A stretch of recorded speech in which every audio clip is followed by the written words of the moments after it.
मध्य प्रदेश के औद्योगिक क्षेत्र पीथमपुर के जामोदी गांव में एक आदिवासी परिवार दबंगों के तानाशाही रवैये के कारण बेघर हो गया है। तेजू आदिवासी और उनके परिवार को गांव के दबंग दिनेश रघुवंशी द्वारा घर बनाने से रोका जा रहा है। तेजू आदिवासी के अनुसार वे अपनी जमीन पर कई सालों से कच्चे मकान में रह रहे थे। जब उन्होंने पुराने घर को तोड़कर नया घर बनाने की कोशिश की तो गाँव के दबंग दिनेश रघुवंशी ने उनकी जमीन को अपनी बताकर कब्जा कर लिया। अब उनके पास अपनी ही जमीन पर रहने का हक नहीं बचा। तेजू ने बताया है कि वे पिछले 25 सालों से अपनी जमीन का टैक्स बिजली बिल भर रहे हैं और उनका घर खसरा नंबर 181 के 3 पे आता है, जो कि शासकीय भूमि है। हालांकि दिनेश रघुवंशी ने इसे अपनी निजी भूमि बताकर के घर बनाने से रोक दिया है, जिससे परिवार को भारी परेशानियों का सामना करना पड़ रहा है। तेजू आदिवासी और उनके परिवार ने पिछले 2 महीने से कई अधिकारियों को शिकायत की, जिनमें धार कलेक्टर पीथमपुर, एसडीएम, नगर पालिका और तहसील पीथमपुर शामिल हैं, लेकिन अब तक किसी भी स्तर पर कोई कार्रवाई नहीं हुई।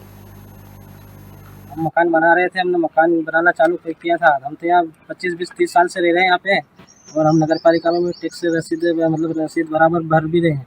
और मेरा मकान थोड़ा कच्चा हो गया था बारिश के कारण, तब उसको हमारे पास थोड़े बहुत पैसे आए, तब उसको हमने जैसे कि हमने मकान तोड़ा और नया बनाने की कोशिश कर रहे थे। तो दिनेश पिता शंकर रघुवंशी ये आए और बोलते हैं कि हमारी जगह है, हमारा प्लाट है और हमको मकान बनाने नहीं दे रहे और मारने की धमकी भी दे रहे हो, और हमारे पास रहने की जगह भी नहीं है। तब हम कहाँ जाएँ? बहुत साल से दीदी हम यहाँ भी टाटे बांधी थे डाकी ने दीदी जैसे हमारे खाना भाई बनाने के टाइम पे वे गम का लोग गई बनाने नहीं दे रहे और हमारे ठेकेदार को भगा दिया उन्होंने, पैसे भी दे दिए उनको और जिसी पे भगा दिया। काम नहीं चालू करने। जो मकान है उसने शिकायत मेन ऑफिस में करी थी। वहाँ से जो लेटर है वो जून पे भेजा गया। जून स्टाफ गया था, वहाँ मौका मुआयना करा, वहाँ पंचनामा बनाया, वहाँ गांव की पब्लिक भी इकट्ठी हो गई थी और गांव वालों से कहना पड़ा कि भाई हमारे पास वहाँ पे पट्टे हैं।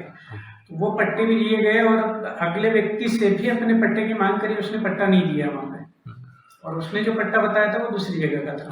हाँ, तो टैक्स रसीद है उसके बाद ये।